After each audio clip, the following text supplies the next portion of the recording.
게스트가 묻고 진행자가 답하는 역시나 박정호. 오늘도 저 아나운서 오승훈이 질문하고 박정호 교수가 답하겠습니다. 교수님 안녕하세요. 예, 안녕하세요. 예, 오늘은 금 가격에 대해서 알아본다고 하셨습니다. 맞습니다. 재밌을 것 같은데요. 예.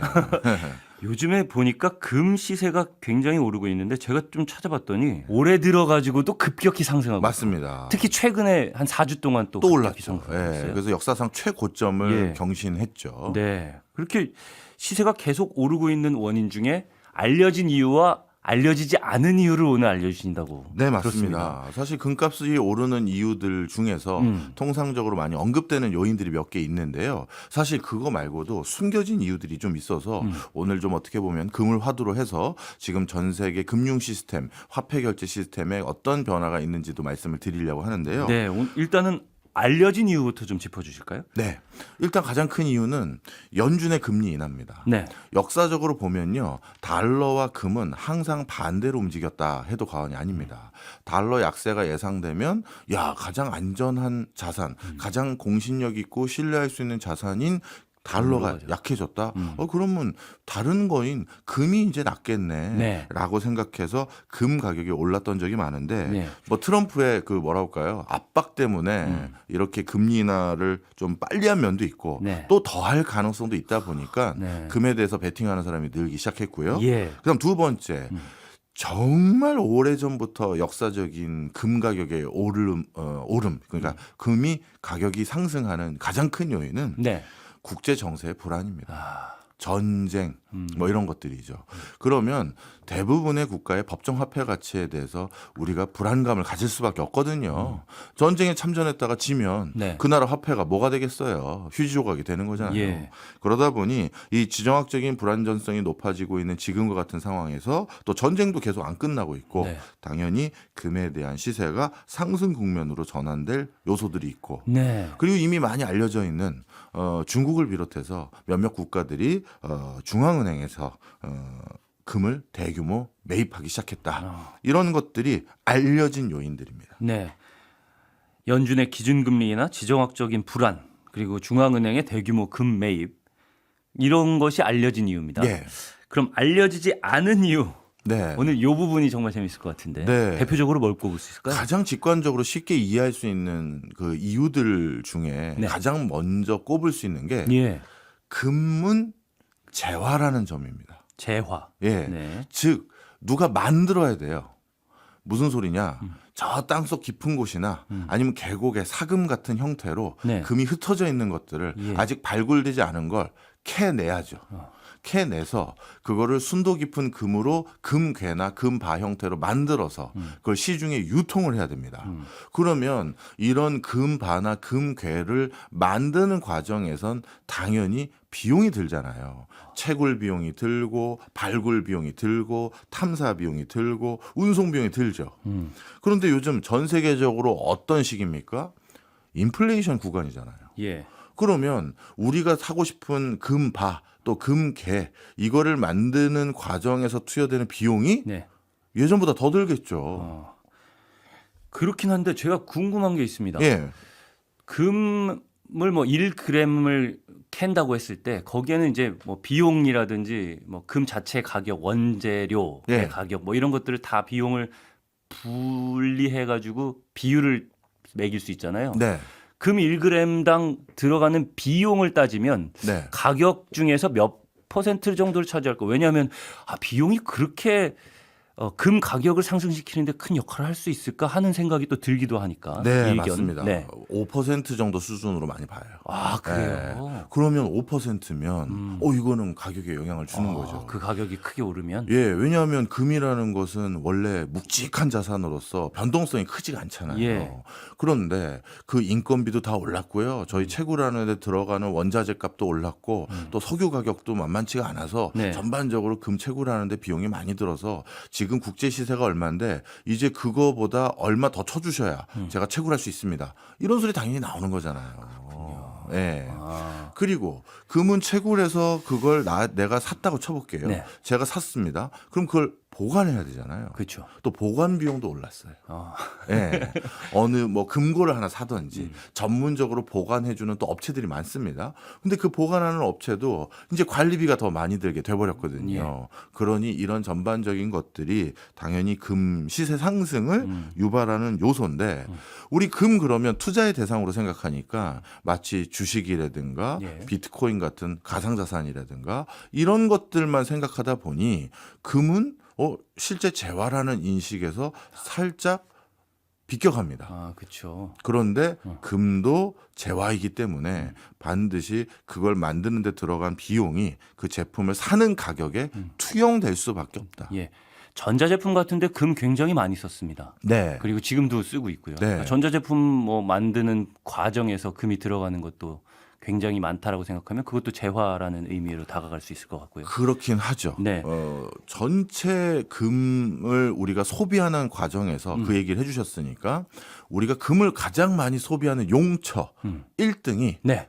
귀금속이에요. 그렇죠. 지금 인류가 채굴한 금의 한 50% 이상은 누군가의 목걸이나 귀걸이나 반지로 가 있고요. 네. 그래서 귀금속이 한 50%고. 귀금속이 왜 귀금속인지 아세요? 왜요? 귀한 금속 아니에요? 아, 귀족 금속입니다. 귀족 금속이에요? 네. 아. 이게 산화가 잘 안 되니까 옛날에 이제 중세 시대 뭐 이럴 네. 때 아, 얘는 금속 중에 네. 산화 잘 안 되는 애들이 이런 애들이 있네. 네. 얘네를 귀족이라고 부르자. 아. 그래서 걔네를 녹이는 물을 뭐라고 하는지 아세요? 뭔 물입니까? 귀금속은 잘 안 녹잖아요. 네. 그러니까 그 산이 좀 높은 산도가 예. 높은 그런 물로 녹이는데 귀족을 잡는 건 뭐예요? 뭐죠? 왕. 왕. 그래서 왕수라 부릅니다. 아, 몰랐습니다. 네, 재밌죠? 오. 네. 야, 전 귀한 금속이다 할 줄 네. 알았더니 귀족 금속에서 나온 그 말이에요. 귀족이 귀자가 귀한 거의 귀자랑 같은 뜻 같은 아니에요? 우리나라 말로는 같은데 이제 네. 영어로 하면은 다른 원어로 하면 다르죠. 아, 그렇군요. 그렇습니다. 네. 그래서 쓸데없는 얘기했네요. 아니 그 보석과 장신구가 한 51%, 네. 그리고 두 번째가 각 국가의 중앙은행들의 준비 자산 이런 게 21%. 네. 그다음에 방금 말씀 주셨던 전자제품이나 의약품이나 이런 데 들어가는 게 한 15%. 나머지 한 13%는 개인 투자. 요렇게 구분이 되어 있죠. 네. 중앙은행 각 국가에 이런 은행들에서 가지고 있는 금의 양은 다시 풀리지는 않죠, 주로. 그게 또 중요합니다. 어. 금이요. 네. 굉장히 자꾸 귀해지는 게 그동안 어떻게 보면 우리 선사시대 때부터 금은 얼마나 귀한 걸로 여겼겠어요. 그럼요. 그럼 금 발굴하려고 전 세계를 뛰어다녔던 역사들 우리 다 알고 있지 않습니까? 네. 그럼 그게 계속 더 캐고 더 캐고 더 캤으니 시중에 금이 이제 귀한 것이 아니라 희소한 것이 아니라 넘쳐나야 되는데 네. 금을 우리가 캐는 이유는 다시 되팔려는 목적이 대부분 아닙니다. 다 키핑하려고 저장하고 가지고 있으려는 목적이 커요. 그러다 보니 금은 아주 특이하게 유통량이 네. 되게 제한되어 있습니다. 다 누가 가지고만 있으려고 금을 예. 캔 거지 그렇죠. 다시 뇌다 팔고 대사고 다시 팔고 하는 목적이 아니에요. 그 팔기가 굉장히 힘들잖아요. 우리도 귀금속을 산다고 하지만 네. 금목걸이 뭐 금반지 이런 거를 사서 선물은 하지만 그걸 되팔 때는 엄청난 고민을 하면서 되팔잖아요. 맞습니다. 맞습니다. 그러니까 되팔려고 할 때 고민을 하는 것이지 네. 되팔려고 할 때 안 팔리는 건 아닌. 그렇죠. 예, 맞습니다. 그런 차이가 있는 네. 거죠. 예. 중앙은행들도 내놓지를 않는 거예요. 네, 맞습니다. 네. 중앙은행들이 금을 어떻게 보면 가장 많이 가지고 있는 주체 중에 하나잖아요. 네. 일단 개인들이 귀금속으로 가지고 있는 금, 이것도 사실 점점 내 컬렉션이 늘어나지. 새로운 귀걸이 샀다고, 새로운 반지 샀다고 기존 반지를 내다 파는 경우는 사실 그 없죠. 별로 없잖아요. 예. 그러니까 자꾸 내가 보유하고 있는 금의 숫자가 느는 거예요, 양이. 그런데 중앙은행들도 금의 양을 점점 늘리면 늘렸지 네. 줄인 경우는 사실 미국이 거의 유일무이합니다. 미국은 네. 전 세계가 달러 들고 오면 금하고 바꿔주겠다고 해놨었잖아요. 예. 그러다 보니까 종종 누가 달러를 들고 와요. 네. 그 금 바꿔주신다고 해서 이 달러만큼 금 바꿔주세요 해서 바꿔주다 보니까 예전에 금을 가지고 있었던 양에 비해서 지금 현격히 줄어서 미국이 가지고 있는 금의 양이 전체가 약 8,000톤밖에 없습니다. 옛날에는 15,000톤이 훨씬 넘었어요. 아, 절반 가까이로 줄어든 거예요. 예, 근데 금 본위제를 폐기한 지는 꽤 됐잖아요. 맞습니다. 그 이후에도 계속 줄고 있어요? 그 이후에 최근 20년 동안 미국이 가지고 있는 재무부가 가지고 있는 겁니다. 정확히 말하면 연준은 아닌데, 근데 이게 형식은 구분하지만 재무부나 연준이나 다 한 통속이에요. 자, 그래서 공식적으로는 재무부가 가지고 있는데 그 금의 양이 20년 동안 줄지도 늘지도 않고 8,000톤 정도가 답니다. 예. 네. 그렇군요. 중앙은행들은 계속 어쨌든 국가에 불을 쌓아놓고 있어야 하는 니즈가 있기 때문에 그거를 풀지 않는 거겠죠. 맞습니다. 네. 그래서 이것도 질문을 주셨으니까 그냥 그럼 답변을 드리면요. 네. 미국 재무부가 가지고 있는 금의 양이 한 8,000톤 정도 되고요. 전 세계에서 가장 많은 금을 보유하고 있는 그다음 국가들이 독일이 한 3,000톤, 그리고 이탈리아가 2,500톤, 그리고 프랑스가 2,400톤 이 정도가 되고요. 최근 중국이 금 보유량을 엄청나게 늘렸습니다. 아. 그래서 중국이 금 가지고 있는 양이 2,000톤이 넘었고 인도가 한 800톤 정도가 됩니다.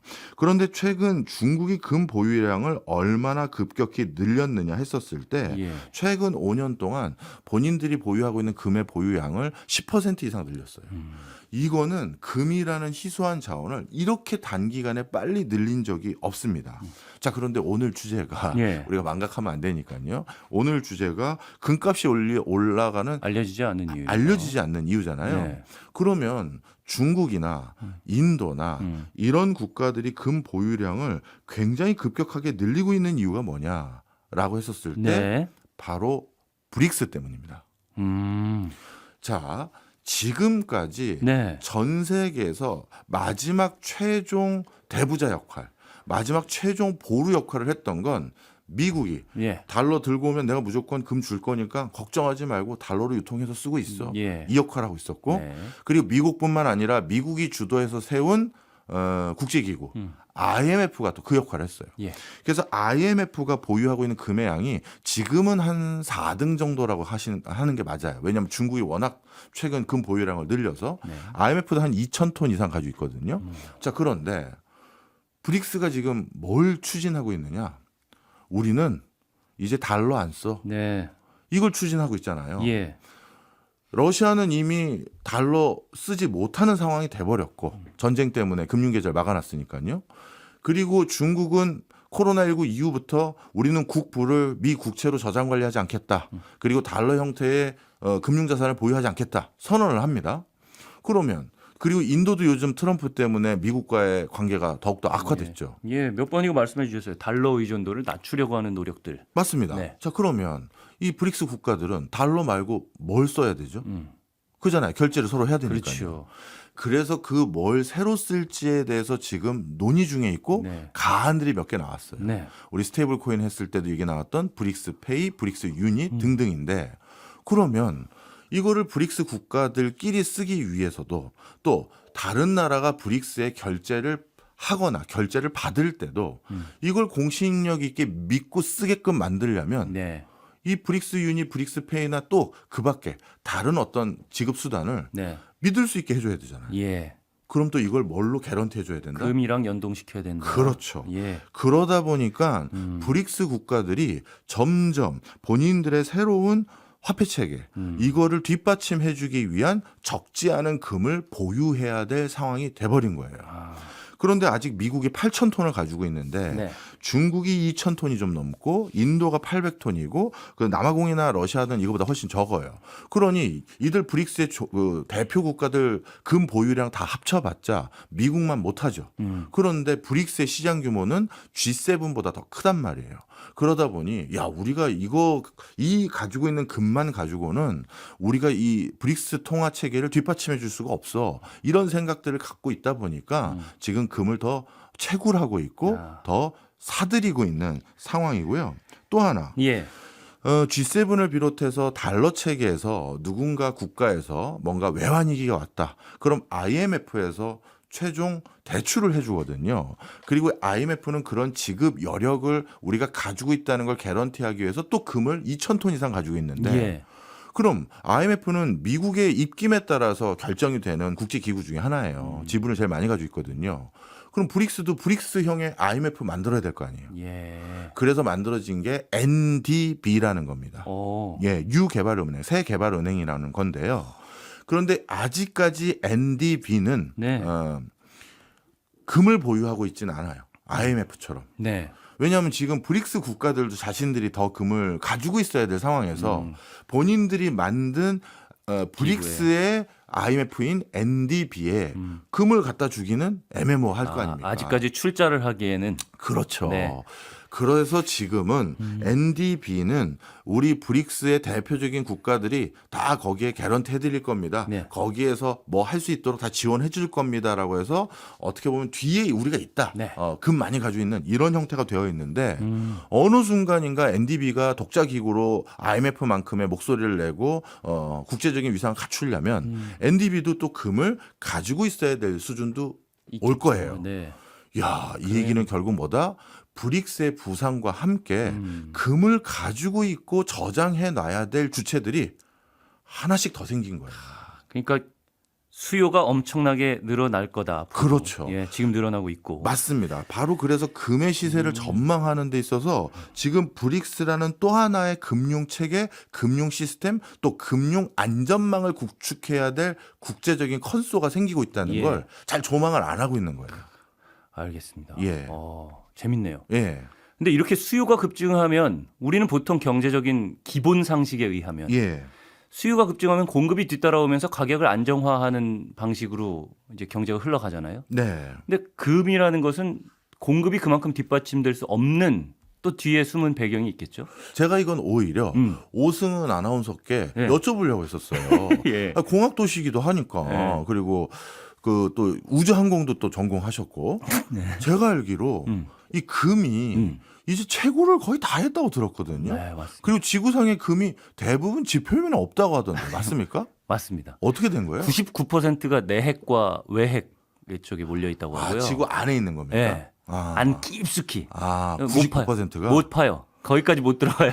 아니 가끔 러시아의 그 과학 저널이나 이런 거 보면 네. 지질 탐사한다고 가장 깊이 시추를 해본다 하고 막 하던데 그래도 그러면 결국 들어갈 수 있는 거 아니에요? 달걀 껍질에 비유하면 예. 달걀 껍질 그 껍데기 조금 판 거 예. 깨지지도 못하고 그 정도 판 거랑 비슷합니다. 그게. 아무리 파봐야 인간이 지금 능력으로 그러면 결국 내게 있는 많은 금은 채굴을 못하는 거죠. 못하는 거군요. 우리 지금 뭐 인류가 얼마나 앞으로 발전할지 모르겠지만 예. 그 인류의 기술로 내핵과 외핵에 있는 금을 캐낼 수 있을까? 저는 아닐 것 같다는 생각이 들고요. 그러면 1%만 이제 멘틀과 지각에 있는데 예. 그게 채굴 가능한 매장량은 또 지각 내에 있는 거거든요. 예. 그중에 80%를 캤다고 해요. 벌써요. 네.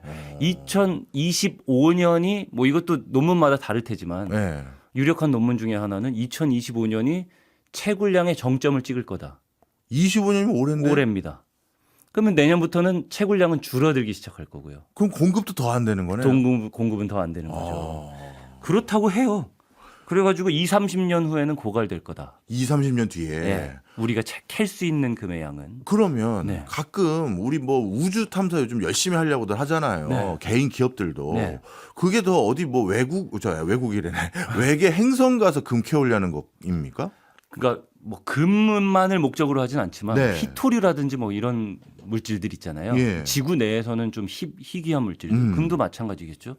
그런 것들이 이제 외행성, 소행성 이런 것들에 이제 채굴이 가능한 속에 담겨 있을 가능성이 있기 때문에 네. 그런 것에서 가져올 수 있다라는 이제 생각을 하기 시작하는 거죠. 왜냐하면 지구 내에서는 더 이상 캘 수 있는 여지가 없으니까 이제 다른 곳으로 눈 돌리는 거죠. 이제 좀 설명이 되네. 네. 아주 특이하게 네. 진짜 역사상 모든 우리가 어디서 얼마만큼 금을 채굴했다라는 그 기록들이 좀 있을 거 아닙니까? 네. 워낙 귀한 거니까요. 예. 그런데 대부분은 그래서 그거 지금 누가 가지고 있는가 이걸 모르거나 사라진 것들이 많은데 그렇죠. 금만큼은 우리가 캔 거를 지금 누가 얼만큼 가지고 있는지 대부분은 알아요. 예. 우리가 지금 그 금 어디로 갔지 해서 모르는 금은 네. 1% 수준밖에 안 되고 아. 유사일에 채굴한 모든 양의 추적이 지금 다 되는 게 그만큼 귀하기 때문에. 귀한 거죠. 근데 저는 되게 신기한 게요. 예. 금이라는 게 귀할 수밖에 없는 금속이에요. 예. 예. 잘 산화도 안 되죠. 변하지도 않죠. 산화가 된다 그래도 그냥 껍질에 있는 살짝 색깔이 변하는 정도. 근데 색이 잘 변하지도 않아요. 거의 네. 노란색 계속 유지가 되고. 그렇게 굉장히 안정적인 금속인데 그걸 어떻게 신라시대 이전부터 그렇게 금이 귀하다는 걸 알았을까 예. 하는 생각은 들어요. 음. 그거는 이제 우리가 과학이 발전하면서 금이 이렇게 안정적인 금속 원소구나라는 걸 알게 됐는데 그때부터 어쨌든 그렇네. 관리 추적이 가능할 정도로 네. 비금속이라는 걸 눈치채고 있었다는 것도 신기한 부분이긴 합니다. 참 놀랍습니다. 예, 좀 엮기로 샜는데 다시 금 시세가 오르는데 숨겨진 이유를 알려주고 계세요. 그 숨겨진 이유에 금의 생산 비용이라든지 보관 비용 이게 한 뭐 5% 6% 정도밖에 안 되긴 하지만 이 비용이 증가하는 것도 금 가격 상승에 영향을 준다. 네. 예, 유의미하게 영향을 준다 말씀해 주셨고 특히나 이제 주목한 게 브릭스의 부상에 따라서 그들이 그들만의 화폐를 만들고 싶어하고 뭔가 화폐로 이렇게 연동시킬 수 있는 금의 양을 또 요구를 하기 때문에 그들이 금을 또 모으고 있는 수요가 늘고 있는 영향이 분명히 있다. 예. 근데 이제 수요와 공급의 원리에 따라서 이제 공급 부분을 얘기하다가 뭐 네, 금이 맞아요. 희귀 금속이다 이렇게 예. 넘어갔습니다. 예. 이제 공급 부분을 좀 따져봐야 될 것 같아요. 예. 수요는 어쨌든 증가하고 있다는데 예. 공급은 안 되는 거죠. 그래서 네. 그 원리를 따라가지는 않는 것 같습니다. 이게 금 시장이 일반적인 수요 공급의 원리와는 좀 달리 움직입니다. 아, 좀 원래부터 좀 그랬습니까? 예, 네. 설명을 좀 드리면요. 네. 금 뭐 유사일에 많은 사람이 금을 워낙 좋아하니까 채굴을 엄청 해서 총량은 계속해서 조금씩 더 늘었을 거 아니겠습니까? 그리고 인류의 우리 채굴 기술이 1950년대 이후에 급격히 발달하다 보니까 맞습니다. 인류가 채굴한 금의 양의 한 70% 이상이 다 1950년대 이후에 채굴한 거예요. 네. 그러면 뭐 희소해서 고갈은 뭐 이제 20년 얼마 안 남았다고 말씀 네, 주셨지만 30년 후에 고갈될 수 있다. 예. 최근 들어서는 하여튼 채굴을 더 많이 해서 금의 공급을 급격히 늘렸잖아요. 예. 그럼 공급이 1950년대 이후 이렇게 급격히 늘면 당연히 가격은 내려가야죠. 내려가야 되는데 예. 금 시장이 아주 특이한 게요. 총량에 비해서 거래되는 양이 아주 미비합니다. 아, 예. 대충 감으시죠. 예, 예. 우리가 금을 가지고 있는 주체들은 금을 정말 막대하게 가지고 있어요. 네. 뭐 미국의 중앙은행, 중국의 중앙은행, 중동의 뭐 석유 재벌들 이런 어마어마한 사람들이 막대하게 가지고 있는데 이 사람들은 그 금을 막대하게 가지고 있는 이유가 샀다 팔았다 하려는 이게. 주식 투자 같은 투자 네. 목적이 아니라 가지고 있으려는 목적이에요. 안전자산으로. 네. 그러다 보니까 총량이 늘어서 더 많이 공급이 됐는데 그 공급된 양이 시장에 풀리지가 않고 어디 묶여버리는 거예요. 그래서 금 유통 시장을 되게 저희 미국식으로 표현하면 얕은 시장, 미국은 그렇게 표현합니다. 예. 그래서 충분히 유동성을 공급할 수 있음에도 불구하고 유동성이 다 안 풀리는 거예요. 아, 그러면 당연히 가격은 오르죠. 오를 가능성이 높은 거죠. 그러니까 가지고 있어야 되는 자산이기 때문에. 예. 야, 그게 제일 크네요. 오늘의 가장 중요한 지점이 그 지점인 것 같습니다. 예. 금이라는 것이. 아, 근데 중앙은행들이 가지고 있는 자산 중에 금이 차지하는 비율이 막 절반이 넘는 나라도 있다. 막 이렇게 국가마다 들었는데. 워낙 차이가 크죠. 아, 그렇죠. 예, 그 정도 비율이 되는 나라들도 있는 거예요. 실제로. 그런 나라들은 대부분 자국 화폐가 굉장히 부실한 국가들이 대부분 그렇군요. 금 시세가 올라가서 그런 거고요.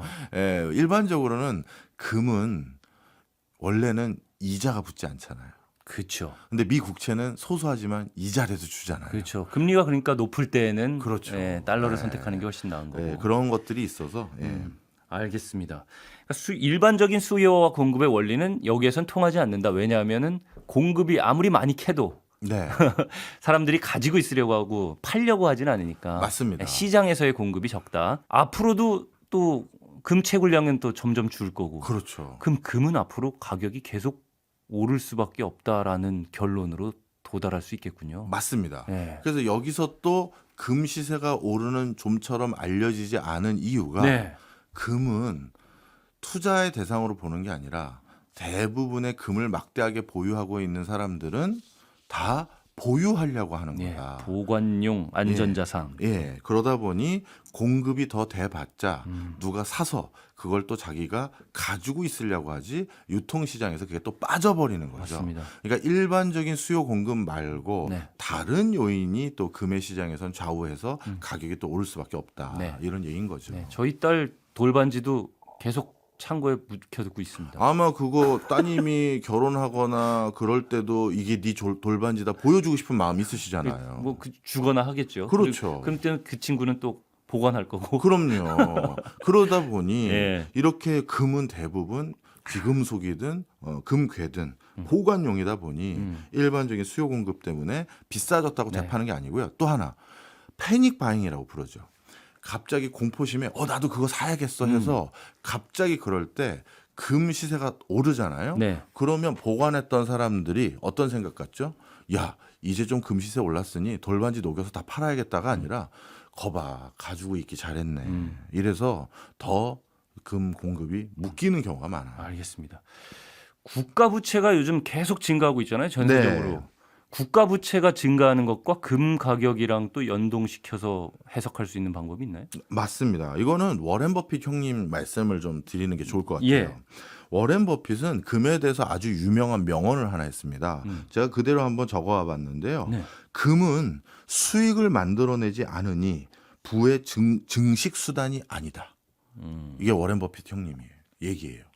자, 무슨 소리인지 설명을 좀 드려보겠습니다. 예.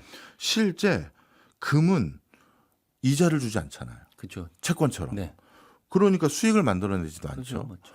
그리고 주식 투자에서 우리가 수익을 그러니까 매매 차익을 거둘 수 있는 건 예. 내가 리스크를 떠안았기 때문에 그 대가로 수익이 생기는 것도 있어요. 네. 그런데 금은 리스크가 없는 안전자산이라면서요. 네. 그러면 금에서는 수익을 낼 수도 없을 뿐만 아니라 뭐 그냥 아무 변화가 없는 것이니 이건 투자 대상이 아니다라고 하는 게 워렌 버핏의 형님이에요. 네. 형님의 말인 거예요. 네. 네. 그러면 금 시세는 왜 오르고 왜 떨어지는 거냐? 철저히 금은 결국 금 자체의 문제가 아니라 달러의 문제로 금의 가격이 오르고 떨어지는 거다.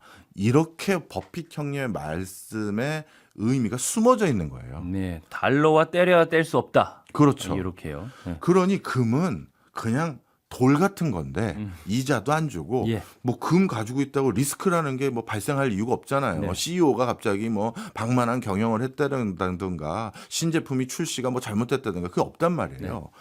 그런데 그게 가격이 막 오르고 떨어지는 거 이건 금 자체의 문제가 아니고 금의 현상이 아니라 달러의 현상이라는 네. 거예요. 자, 그러면 지금 상황이 어떤 상황이냐? 전 세계적으로 많은 법정 화폐들 그리고 많은 그 기축 통화들의 가치가 이러다가 점점 떨어지는 거 아니야를 우려해야 될 상황이 돼버렸습니다. 예. 왜냐하면 점점 더 많은 국가들이 유동성을 더 공급해야 될 상황에 직면해 있거든요. 왜? 국가 부채가 점점 늘어나니까. 네. 이미 IMF에서 권고하고 있는 GDP 대비 국가 부채를 100%를 기준으로 관리하세요. 이게 네. 선진국의 기준인데 100% 다 넘었어요. 100% 넘었던 대표적인 나라가 일본, 싱가포르, 그리스, 이탈리아, 프랑스, 미국, 캐나다, 영국, 스페인 모두 100% 넘었어요. 예. 그러면 이미 어떻게 보면 이런 거죠. IMF에서 권고했던 기준치를 다 넘어버린 거예요. 근데 미 재무부는 2040년까지 우리 미 국채 발행을 더 해야 될 상황으로 재정이 안 좋아질 것 같습니다. 재정 악화를 우리가 뭐랄까요? 바꿀 수가 없는 예. 흐름이에요. 이러고 얘기하고 있거든요. 그러면 돈이 더 많이 풀린다? 그러면 달러 가치는 약하게 주겠죠. 그러면 당연히 금의 가치가 올라가죠. 올라간다는 거죠. 그러면 금 자체에 대해서는 부의 증식 수단이 아니다. 그러니까 그 자체로 부를 증식시키지 못한다 하지만 달러에 비해서 상대적으로 금의 가치가 오르는 그런 효과를 만들어낸다 이런 말씀이네요. 그렇죠. 그래서 자, 금을 사람들이 투자하는 가장 근원적인 이유는 금이 가격이 오를 거예요 해서 마치 금이 무슨 부가가치가 더해지고 네. 덧붙여지고 네. 이렇게 생각하시지 마시고 결국 금에 투자를 할지 말지 결정할 때 우리가 쳐다봐야 될 또 다른 요인은 결국 뭐다? 따로. 유동성. 유동성. 네. 네. 그런데 많은 국가들이 유동성을 지금 더 공급해야 될 수밖에 없는 상황에 놓여져 있는 이 맥락. 네. 이게 또 금의 가격을 오르게 만드는 또 다른 요인이다. 예. 하나고요.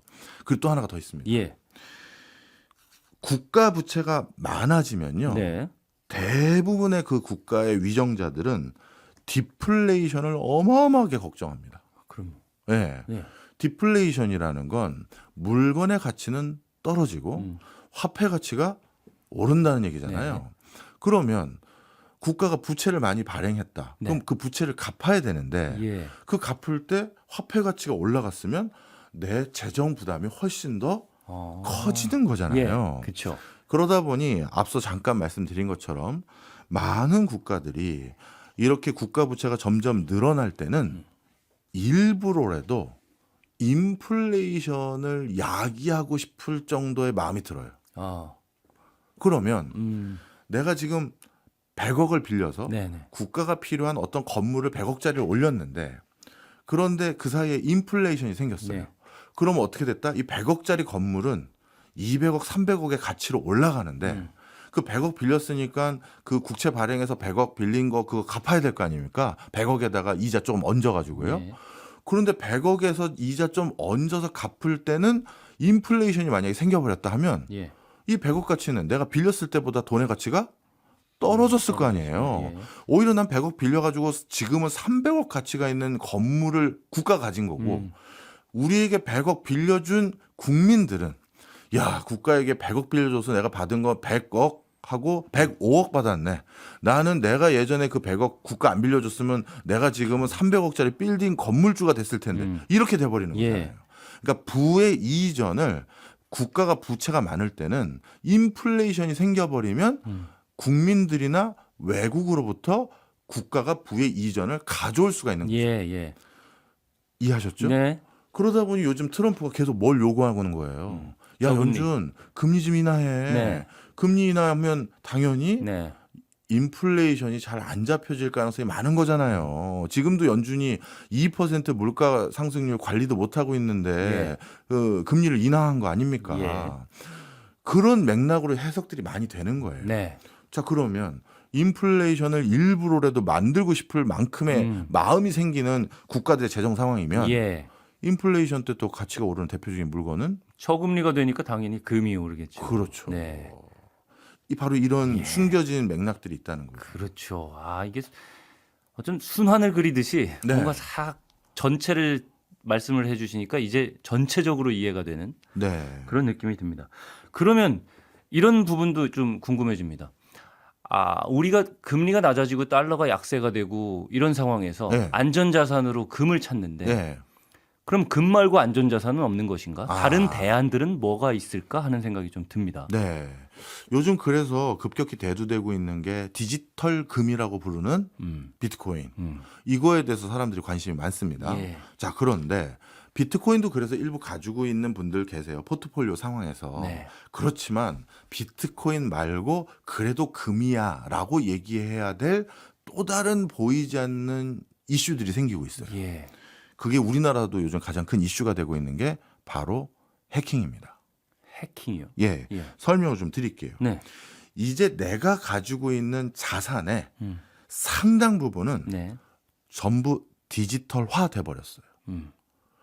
오승훈 아나운서 지금 예를 들어서 현금은 얼마나 가지고 계십니까? 현금 예를 들어서 뭐 한 지갑에요. 지갑에 지갑? 실제 현금. 지갑 말고 은행에. 통장에 넣어놓은 것도 현금이잖아요. 네, 그걸 뭐 공개할 수는 없죠. 있을 만큼 있습니다. 예, 뭐 하여튼 뭐 예를 들어 주세요. 100만 원? 100만 원. 자, 그러면 예. 그 100만 원 중에 예. 지갑에는 얼마나 있어요? 지갑에는 한 5만 원 있나요? 그렇죠. 네. 그러니까 95%는 디지털로 돼 있잖아요. 그렇죠. 실물로 가지고 있지 않죠. 그런데 네. 만약에 그 디지털이 요즘 우리 사회도 가장 큰 이슈인 소액 결제 갑자기 해킹을 당해서 내가 결제도 안 했는데 네. 인출이 됐다. 그런 일로 그 95만 원은 해킹과 디지털로 인한 여러 리스크에 고스란히 노출되어 있고 어. 진짜 내가 물리적으로 그런 걸로부터 자유롭게 현찰로 가지고 있는 예. 물리적인 실체로 가지고 있는 건 딱 5만 원밖에 없잖아요. 네. 자, 무슨 얘기인지 감 오시죠? 이렇게 이제 금융이라는 게 예. 물리적 기반으로부터 점점 멀어지기 시작하면서 이 테러라든가 금융 대란이라든가 해킹이라든가 이런 걸로 인해서 혹시 내 전 재산이 디지털로 되어 있는 내 전 재산이 날아가는 거 아니야? 네. 이런 걸 또 대비해야 될 마음이 더 생기는 거예요. 음. 그러다 보니 실제 어떻게 됐다? 진짜 물리적으로 내가 만질 수 있는 형태 그것들 중에 가장 밀도가 높아서 예. 저장이 용이한 건 또 금이거든요. 우리 1억을 현찰로 쌓아놓으려면 네. 금고를 잔뜩 현찰로 쌓아야 되는데 1억을 금으로 사놓으면 네. 금 바 하나 있으면 되거든요. 네. 이런 상황이에요. 아, 제가 질문 드린 게 네. 금 말고 안전자산 다른 데는 없나 했는데 답은 없는 것 같다라는 네. 말씀이십니다. 다른 안전자산이 전부 디지털화 됐기 때문에 더 그거가 안전자산이 아니라는 건 아니다. 아니지만 네. 그 안전자산 오브 안전자산 네. 이게 디지털로 또 문제가 생기면 이것도 내가 갑자기 찾기가 어려워질 그렇죠. 텐데를 또 대비하기 위한 안전자산이 또 필요해진 건데 또 다시 금이다. 그게 금인 거예요. 대표적으로 예. 미 재무부도 채권 발행을 음. 국채죠. 미 국채 이제 종이로 안 합니다. 그럼 미 국채라는 전 세계에서 유일한 무위험 금융 자산이라고 불리우는 것마저도 해킹의 위협으로부터는 자유롭지가 못한 거예요. 예. 그러니 이 모든 디지털 되어 있는 이 상황에서 결국 내가 물리적으로 뭔가 자산을 저장 관리할 수 있는 뭐가 또 필요해지는 상황인 네. 거죠. 그게 또 금인 거예요. 하나만 더 말씀드릴게요. 예. 실제 최근 들어서 중국 인민들이 중국 국민들이죠. 예. 금에 대한 수요가 점점 높아지는 이유가 있어요. 중국의 국가 권력이 자꾸 고압적으로 바뀌어가는 거예요. 그러다 보니 이러다가 네. 중국 정부가 니들 안 되겠어. 하루에 인출할 수 있는 금액을 해외에 송금할 수 있는 금액을 예를 들어 얼마로 할까요? 100만 원 이하로 줄일래. 해버리면 네. 내 통장에 100억이 있던 1000억이 있던 간에 하루에 100만 원씩밖에 못 찾으면 내 남은 인생이 30년이라고 했었을 때 결국 내가 인출할 수 있는 총 금액은 그걸로 한정돼 버리는 예, 거예요. 예. 바로 금융은 또 국가 공권력의 관리 대상이기도 하거든요. 그러다 보니까 국가가 위급 시에 또는 어떤 특별한 조치를 취해야 된다고 했을 때 그걸 확 락을 걸어볼 수가 있는 거예요. 그러다 보니 국가의 세금 추적이라든가 자금 추적이라든가 국가의 인위적인 조치로부터 벗어나서 내가 마음껏 들고 나가거나 내가 마음껏 지급수단으로 사용할 수 있는 뭔가가 필요한데 네. 그러려면 내 방 금고나 아니면 별도의 금고에 보관을 해 둘 수 있는 즉 정부가 모르는 그게 필요하잖아요. 그게 또 금인 거죠. 예. 이 얘기를 쭉 듣다 보면 금은 앞으로도 계속 가격은 오를 수밖에 없는 그런 느낌으로 다가옵니다. 지금 하여튼 이런 요인들이 섞이다 보니 예. 야 이렇게까지 금 가격이 오를 상황이야? 이 소리가 자꾸 나온다는 거죠. 그렇죠. 스테이블 코인 같은 것들도 금이랑 연동된 거가 오히려 더 아, 또 중요한 저 얘기 안정자산이 해주셨어요. 될 수 있겠군요. 맞습니다. 스테이블 코인이 네 종류가 있어요. 법정 화폐를 기반으로 그 스테이블 코인의 안정감을 주는 게 있고 네. 이거는 어차피 달러 기반인데 그렇죠. 달러나 미 국채나 이것도 디지털 되어 있는 네. 거잖아요.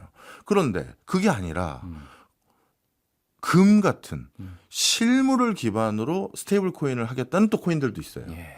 그러면 이 실물은 이거는 또 해킹의 위협으로부터 자유롭잖아요. 네. 우리 가끔 가상자산 거래소도 해킹 당했다 이런 얘기 있지 않습니까? 네. 그런데 예를 들어서 어떤 스테이블 코인 발행사가 가지고 있었던 미 국채나 미 달러 그것도 디지털화 되어 있는데 그럼 이거는 디지털화 되어 있는 것을 디지털 자산인 스테이블 코인으로 가지고 있다? 맞아요. 이 불안불안하다고 생각하는 사람이 일부 있는 거예요. 네. 우리나라 정부는 금을 어느 정도 보유하고 있어요? 우리나라 정부는 생각보다 금이 적습니다.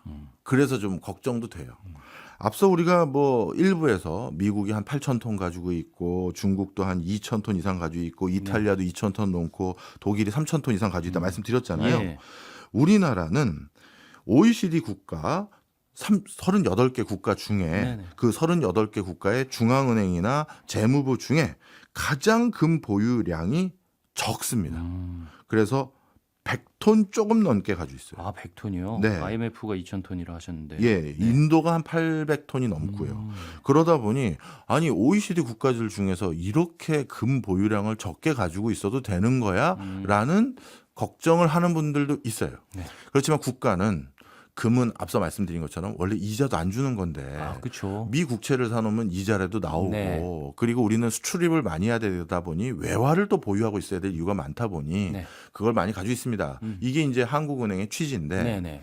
그런데 계속 말씀드리고 있는 요지 많은 국가의 법정 화폐 가치가 자꾸 떨어지고 떨어져 있다. 가고 있고 미 국채에 대한 가치도 점점 의구심이 있는 상황에서 네. 이런 형태로 우리가 국부를 저장 관리하고 있는 게 맞는 것인가 금의 양이 적은 게 예. 이런 것들에 대해서도 우리가 좀 전체 고민을 좀 해봐야 네. 되고요. 그럼 우리나라는 금 보유량이 네. 전체 국부를 관리하는 외화 보유량이 얼마나 되느냐? 예. 3%가 안 돼요. 아, 예, 그런 상황입니다. 알겠습니다. 그 국가 자산도 어쩌면 이제 자산의 포트폴리오를 다양화하는 방법 중에 안정 자산을 좀 늘리는 비율 뭐 이런 것도 고민을 해봐야 되는 거 아닌가 싶은 생각도 들고요. 개인들도 어쨌든 이제 투자나 자산 뭐 관리 이런 것들은 뭐 우리에겐 지금도 계속 언제나 화두가 되는 지점이라 네. 개인은 이런 금의 가격이 상승하는 이런 흐름에 대해서 어떻게 대비를 해야 될까요? 네. 전 세계적으로 당분간 네. 이렇게 많은 국가가 국민들에게 약속했던 게 많잖아요. 복리후생 해드리겠습니다. 연금도 꼭 드릴 겁니다. 네. 어느 국가도 이게 국가들을 잘못했다고 말하기가 어려워요. 어느 국가들도 국민들이 이렇게 오래 사실 줄 몰랐거든요. 그래서 모든 국가가 다 연금 개혁을 계속하고 있지 않습니까? 예. 그래서 이게 어느 나라만 탓할 게 아닙니다. 그렇죠. 자, 그러다 보니 국가도 갑자기 펑크가 난 거예요. 네. 그래서 돈을 더 찍을 수밖에 없는 상황. 그럼요. 그러면 인플레이션의 시대를 조금 대비해야 될 상황들이 더 놓여진 거죠. 그럼 개인도 그걸 자구적으로 대비해야 되는데 네. 그러면 실물을 보유해야 되는데 와, 부동산은 너무 가격이 비싸고 부동산도 그 과정에서 가격이 좀 오른 면도 있겠죠. 그런데 금은 그래도 우리가 보유할 수 있는 면이 하나 있고 네. 그리고 이번에 제가 TV 뉴스 보다가 소액 그 계좌 털리신 분들이 있지 않습니까? 예. 뭐 이통사의 소액 계좌로 갑자기 그분들이 그걸 한번 당하고 났더니 금융 시스템에 대한 불안감이 얼마나 높아졌는지가 눈으로 보이더라고요. 아, 인터뷰 그럼요. 내용을 봤더니 네, 당연하죠. 내가 이거 은행 금고에 넣는 내 계좌들은 멀쩡했다고 내가 자부할 수도 없고 그래서 한 은행에다가 내가 그냥 주거래 은행으로 거기다 모든 돈을 넣어놓을 게 아니라 네. 그 돈도 다 틀어뜨려 놔야 되는지 예. 여러 은행에 막 그런 고민도 하시더라고요. 자, 그렇다면 우리도 이런 해킹이나 이런 것들의 피해자가 되지 않으리라는 법이 없지 않습니까? 네. 그렇다면 이런 것들을 또 대비하기 위한 방법론들 중에 하나를 국제적인 부호가 하는 것처럼 또 금을 또 선택할 수도 있는 그런 대안이 될 수도 있겠죠. 아. 그래서 그런 관점에서 예. 이런저런 말씀을 드려본 겁니다. 예. 자산 포트폴리오 다양화는 뭐 국가나 개인이나 대비를 해야죠. 네, 알겠습니다. 그런 방식으로 대비를 해야 된다라는 결론을 내주셨습니다. 네. 오늘 시간은 또 다 됐네요. 네. 오늘 얘기 재밌었습니다. 그렇군요. 네. 저는 다음 주에도 찾아오겠습니다. 네, 고맙습니다. 감사합니다.